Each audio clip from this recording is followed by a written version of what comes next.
Salut à toutes et à tous les amis, aujourd'hui mercredi 6 mars 2019, je m'apprête à faire du semis de tomates. On va dire que c'est ma deuxième vague dans le sens où j'ai déjà commencé hier à en faire dans cette caissette de poissonnier. Alors dans cette vidéo, je suis désolé, il va y avoir pas mal de blabla, ça va être un peu long, soyez patients parce que je vais essayer de faire quelque chose de vraiment très simplifié, vulgarisé à l'extrême, de partager avec vous mon expérience et en même temps de répondre aux probables questions que se poseraient monsieur et madame tout le monde. Alors le semis, c'est une opération vraiment très simple, à la portée de tout le monde et surtout inratable. Voilà, je vais le faire avec des moyens vraiment rudimentaires, je fais toujours ça, donc depuis des années. Donc vous allez voir que c'est très simple. Alors le semis, quand on est particulier, très honnêtement, je pense qu'on le fait déjà par passion. Il y a aussi une certaine forme de fierté, voilà, de vouloir produire soi-même ses fruits. Il n'y a pas de problème. Surtout éviter de tomber dans la dépense facile. Vous voyez, acheter pas mal de conneries pour faire du semis, ça ne sert strictement à rien. Vous n'êtes pas un professionnel et vous n'avez pas besoin de moyens, on va dire, de matos, d'accessoires pour faire du semis. Alors pour commencer, la première question probable qu'on pourrait se poser, à partir de quand fait-on les semis? Alors cette question qui est d'apparence simple, elle est en vérité complexe. Pourquoi? Je vais prendre un carnet, un bloc-notes. Vous allez comprendre, on va poser la question de manière inverse et s'appuyer sur le temps. Alors le semis, en règle générale, je vais vous donner ça par rapport à mon expérience. Voilà, il n'y a pas de recette miracle, hein. Sachant, après tout, va dépendre bien sûr de la zone géographique, du climat que vous avez. Donc si je parle, si un Québécois m'écoute, ça va varier par rapport aux données que j'annonce. Donc la première notion, c'est le temps. Donc on trace l'axe du temps. Alors chez nous, je suis en Haute-Saône. Il faut savoir que la mise en terre, la plantation, que ce soit de tomates, de concombres, de ce que vous voulez, ça se passe à partir de la mi-mai. En général, je fais ça entre le 15 et le 20 mai.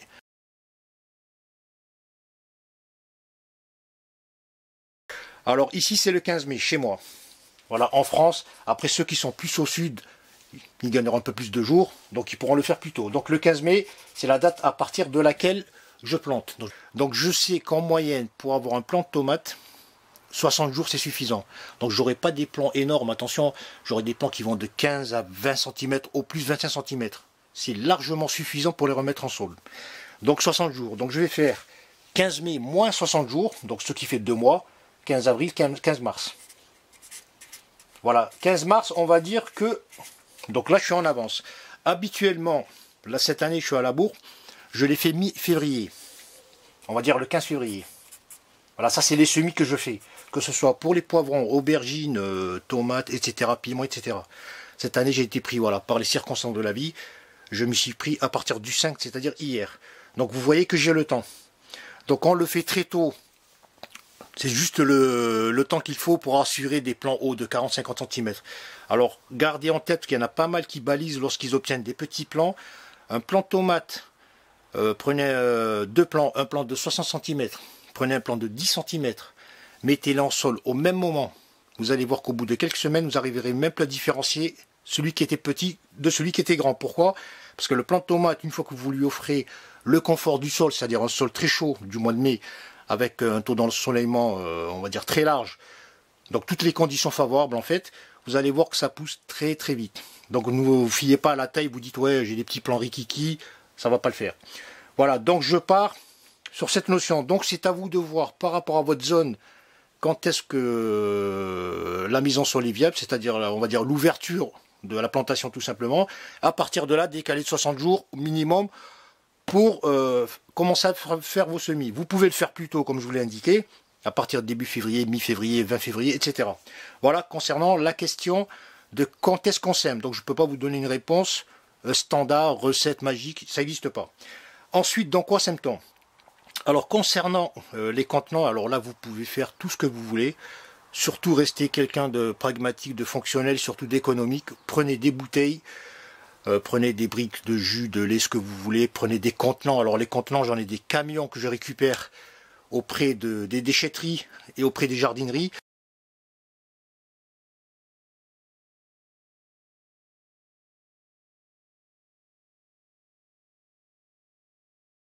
Concernant moi, mon expérience personnelle, je préfère travailler avec des caissettes de poissonniers. Donc je vais vous les montrer. Alors tous les ans, je vais à Mont-Leclerc, je vais à la poissonnerie. Voilà, donc j'en ai récupéré 3 hier. Donc sur place, l'employé me les a lavés parce que ça chinque. Une fois arrivé, donc je les laisse 2-3 heures dehors pour que ça évacue un peu l'odeur parce qu'il y a de tout dedans, ça pue. Hein. Voilà, c'est ce type, c'est avec des couvercles. Voilà, il y en a de différentes tailles. Donc n'hésitez pas à consulter dans un hyper, en supermarché, bref, chez un maison poissonnier. Donc les caissettes, ce sont des contenants dans lesquels ils reçoivent le poisson, ils les déballent en rayon et ensuite ils les jettent. On ne peut pas les recycler pour des raisons d'hygiène. Donc vous en aurez autant que vous voulez. L'avantage de la caissette, c'est costaud, c'est compact. Donc quand on souhaite faire du semi-collectif, c'est très intéressant plutôt que de le faire dans le godet. Parce que les godets, à la base, on mettra qu'un seul grain par godet. Du coup, ça prend pas mal d'espace. Donc c'est un peu dur à gérer, sachant qu'il y a pas mal de semaines à suivre les petits bébés. Donc c'est à vous de voir. Il y a des années où j'ai fait avec les godets, mais ça m'intéresse plus. Voilà, c'est trop compliqué à gérer. J'en ai partout parce que je garde tout au sous-sol, etc. Ensuite, on va passer à la troisième question. Dans quel type de sol? Alors là, toujours rester économique, surtout éviter d'écouter les gens qui vous balancent des terreaux à 8 €, des super terreaux de la NASA, tout ça c'est de la connerie. J'ai fait dans tout ce qui est possible de faire. Généralement, je fais dans le compost. Donc le compost, il est issu dans mon jardin, donc c'est une grosse montagne qui est entassée. C'est lorsque je défriche en période donc, de travail de potager. Donc c'est toute l'herbe qui vient du défrichage, beaucoup de feuilles que je ramasse en automne. Tous les résidus de récolte, donc une fois que la tomate a produit par exemple, je récupère tous les plants, je les laisse décomposer. Le problème c'est que ça demande pas mal d'activité puisqu'il faut retourner la montagne de compost pour l'aérer et accélérer la dégradation. Cette année j'aurais dû le faire fin février parce qu'il a fait super beau, mais comme un con j'ai laissé traîner, il a plu. Donc aujourd'hui c'est un peu pâteux, donc je suis parti en grande surface acheter 2 petits sacs de terreau, un de semis très fin et un de, je vais vous le montrer, donc de semis brut tout simplement. Habituellement, il m'est arrivé plusieurs fois d'acheter du terreau chez Lidl et Aldi. Ouais, c'est le genre de terreau chimique qui pue, ça sent le pneu, c'est bourré de bouts de plastique, il est vraiment résineux, il est pourri. Et avec ça, ça marche. Pour vous dire, c'est les terreaux à 1,99 je crois. Voilà, donc partez sur vraiment le plus cheap possible, plutôt que d'aller acheter, vous faire arnaquer par l'emballage, terreau agronomique, astronomique et tout ça. Voilà, concernant les 2 sacs de terreau dont je vous ai parlé, un terreau spécial semis, qui est très fin. Je le répète, c'est pas impératif de le faire, vous pouvez prendre du terreau brut le moins cher possible, ça fera l'affaire, voilà c'est ça. Ensuite on a du terreau un peu plus épais mais qui reste quand même souple, voilà, de cette qualité. Voilà, c'est ce qui est de moins cher, les 2 sacs coûtent 1,99 € chacun. Donc à présent je vais remplir ma caissette. Alors au niveau de la profondeur de sol, je le répète si je l'ai dit, donc la graine n'a pas besoin d'un sol très épais, donc c'est pas la peine de lui fournir 30 cm de sol, puisqu'elle ne va pas exploiter toute la profondeur. Donc lorsqu'on obtient un léger plant de tomate à repiquer, donc il va faire entre 7 et 11 cm, avec un système racinaire filamenteux, ça va être un long fil blanc avec des micro-capillaires qui deviendront donc des racines. Donc vous voyez ça, à peu près il y a 10 cm, c'est largement suffisant. Donc évitez de dépenser de la matière première pour préparer le sol.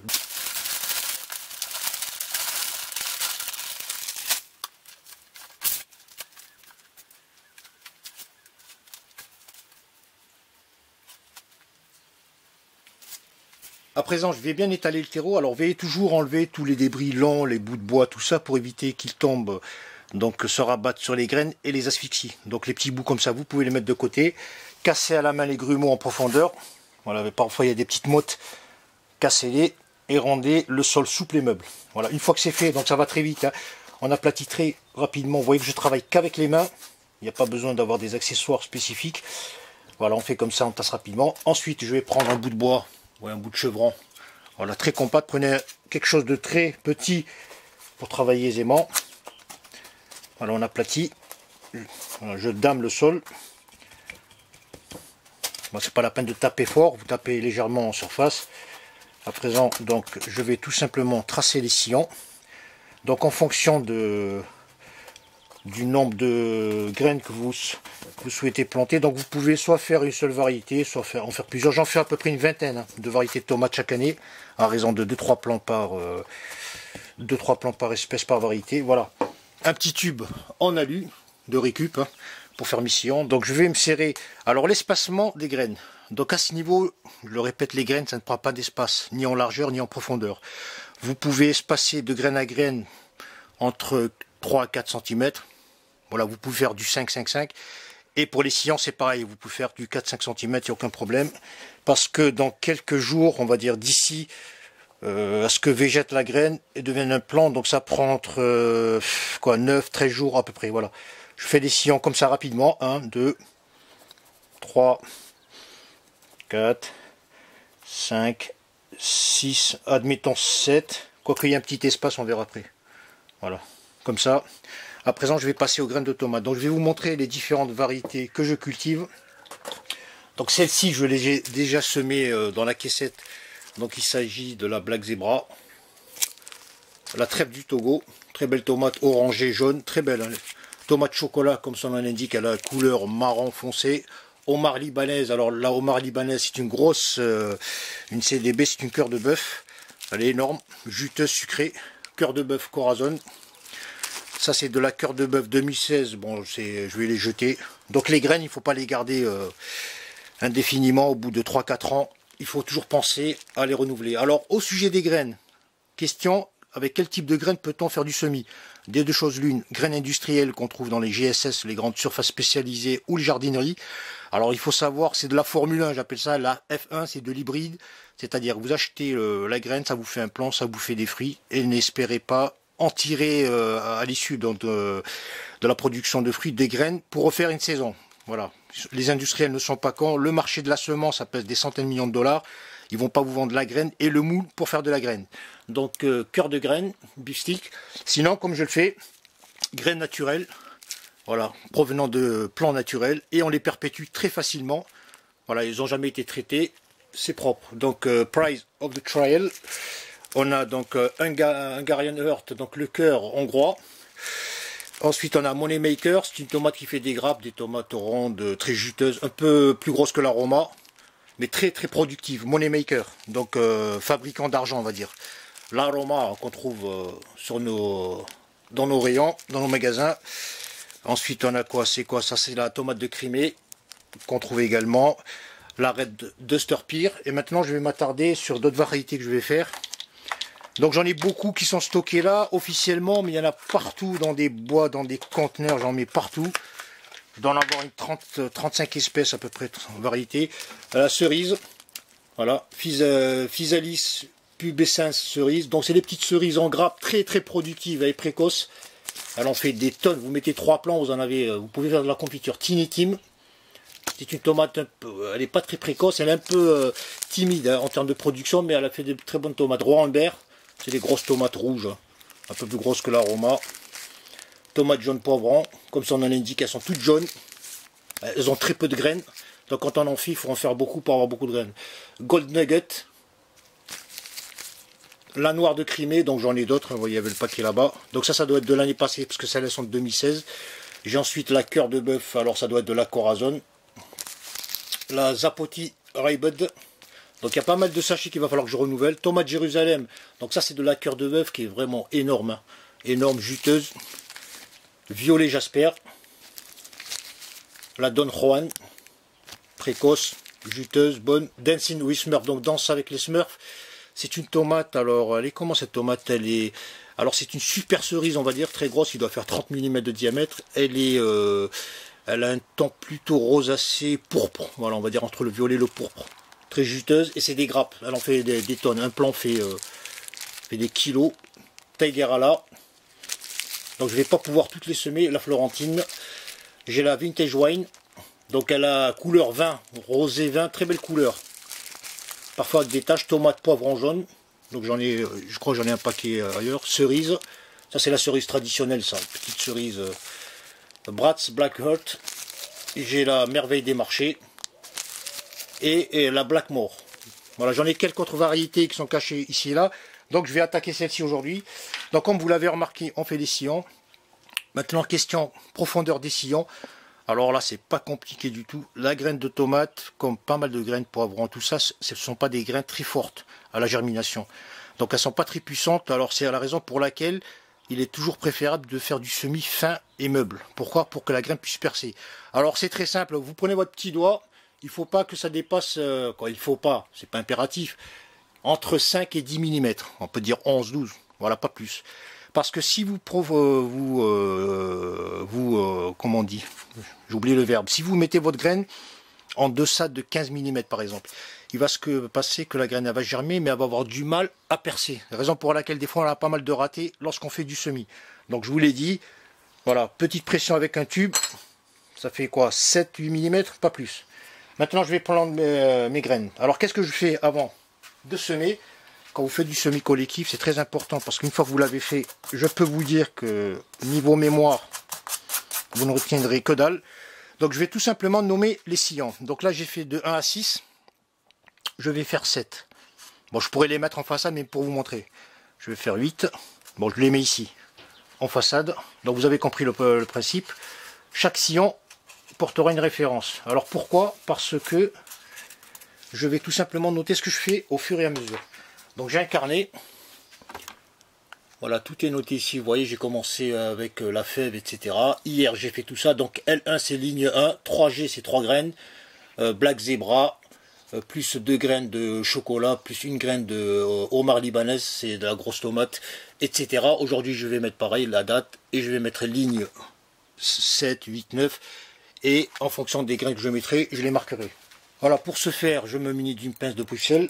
Voilà, au passage des graines, si vous souhaitez accélérer la germination, vous pouvez les mettre dans un contenant avec de l'eau. Je l'ai fait par le passé, mais l'inconvénient c'est que une fois que la graine est trempée, elle est difficile à manipuler lorsqu'on la saisit avec une pince. Donc pour la déposer, elle reste collée. Il vaut mieux les faire légers, dans le sens où cette opération, elle fait gagner que quelques heures. On ne va pas gagner des semaines. Voilà, donc la tomate, quand ça pousse, ça pousse. Et je vous le répète, une fois qu'elle est mise en sol, ça va très très vite. Donc je vais en prendre 3. Voilà, aussi simplement que ça, je l'ai saisi à la pince. Donc je commence toujours par le 7 côté, pour pas me planter. Parce que si je les mets de l'autre côté, je vais penser que les graines de mort sont plutôt vers le haut. Donc on essaie de coller le plus possible. Je vous l'ai dit, vous mettez 30-40 mm d'espacement. Une. Ouais, je vous montre, c'est des graines sèches. C'est des petits bébés. Voilà, je mets à peu près 40 mm. 2. Je vais en mettre que 3. Et je vais faire pareil avec le reste des variétés. Donc on met 2, 3, 4. Quand vous plantez des graines, si vous souhaitez avoir N plants, mettez-en toujours N plus 1, N plus 2. Pourquoi? Parce qu'il se peut que tout va dépendre de la viabilité de votre graine. Si elle est ancienne ou fraîche, voilà, il se peut qu'il y ait des ratés. Donc mettez-en toujours un peu plus qu'un peu moins pour avoir le nombre de plants souhaités. Donc là j'ai mis 3 graines de Blackmore, je vais les noter sur le cahier et continuer de cette manière à semer mes différentes variétés. Voilà, à ce stade la phase de semis est terminée. Je vais reprendre mon petit tube en aluminium et l'appliquer dans chaque sillon de manière à bien mettre en contact la graine avec le sol, parce que la graine a horreur d'être dans le vide. Alors ça se passe de cette manière, je l'applique comme ça, une petite pression. Voilà, la graine colle très vite. Voilà, c'est aussi simple que ça, pour éviter qu'elle soit donc flottante, tout simplement. Et en même temps, quand je vais recouvrir, elle ne risque pas de bouger. Voilà, ça prend 10 secondes. Une fois qu'on a terminé, vous allez voir qu'avec la main, donc je rabats comme ça, je vais coiffer la surface, tout en douceur. Vous voyez que j'utilise rien du tout, hein, à part une petite barre de métal. Il n'y a pas grand chose à faire, vraiment le semis est très très facile à faire. C'est à la portée de tout le monde, même d'un enfant, une fois qu'il a compris comment ça fonctionne. Donc ici il y a des petits bouts, comme je vous l'ai dit, à ce stade, jetez-les. Je reprends mon petit bout de bois et je vais tasser légèrement. Vous voyez, j'applique pas de pression, hein. Voilà, très rapidement. Voilà, le plus long, c'est la phase de marquage et de notation des différentes variétés de tomates qu'on fait. Alors quand on parle d'arrosage, en vérité, il s'agit plutôt de pulvériser, de vaporiser de l'eau, de telle sorte que la première fois, il faut impérativement que toute la surface du sol soit mouillée en surface et en profondeur.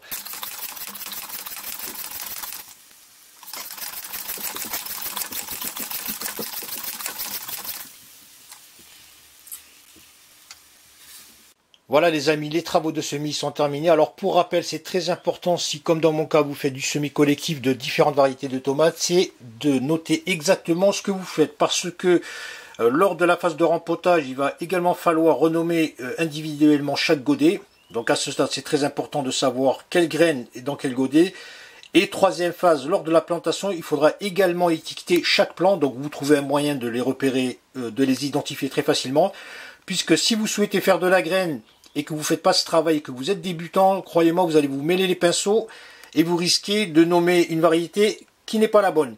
Voilà, une fois que vous aurez la main, au bout de quelques années, vous allez voir que vous reconnaîtrez très facilement les plants. Voilà, à ce stade, moi j'ai fait ça à titre indicatif. En vérité, j'en ai pas besoin puisque je connais parfaitement mes graines. Voilà, concernant donc la dernière question qu'on pourrait se poser, où stocker ces semis? Alors là, il n'y a pas de recette, les amis. Je vais vous donner mon expérience. Tous les ans, toujours au sous-sol, au même endroit. Donc là, vont s'accumuler pas mal de pots, des godets, des caissettes, etc. Donc au sous-sol, chez moi, il fait entre 17 et 20 degrés. Quoique courant février, la température a dépassé très facilement les 20 degrés parce qu'il a fait très chaud. Alors pourquoi ici? Donc la graine, comme je vous l'ai dit, elle n'a pas vraiment besoin d'ensoleillement à cette phase, qui va durer entre 9 et 14 jours. Pourquoi? Parce qu'elle est sous le sol. Mais elle a surtout besoin de chaleur et comment dire, d'humidité. Donc la chaleur, je vais la capter à travers le rayonnement, raison pour laquelle je l'ai mis ici. Donc je vais avoir du rayonnement tous les jours à partir de 10h, 10h30 jusqu'au coucher de soleil. Voilà, donc c'est nickel, j'ai de très bons résultats. Vous pouvez stocker vos semis dans votre appartement, dans votre maison. Évitez surtout de le faire à proximité d'appareils chauffants, de radiateurs, parce que ça va dessécher le sol et ça va le croûter, ce que n'aime pas la graine, puisqu'elle aura du mal à percer. Ensuite, il faudra impérativement veiller à l'humidité du sol.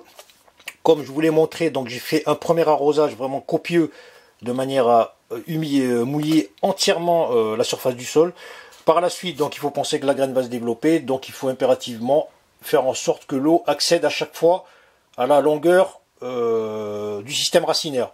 Voilà, donc vous veillez, vous pouvez vérifier à la main ou tout simplement visuellement, vous allez voir que s'il faut mouiller ou pas. Donc je le fais tous les jours, de manière un peu plus légère que la première, de manière à avoir un sol toujours humide, puisque là je suis exposé soleil.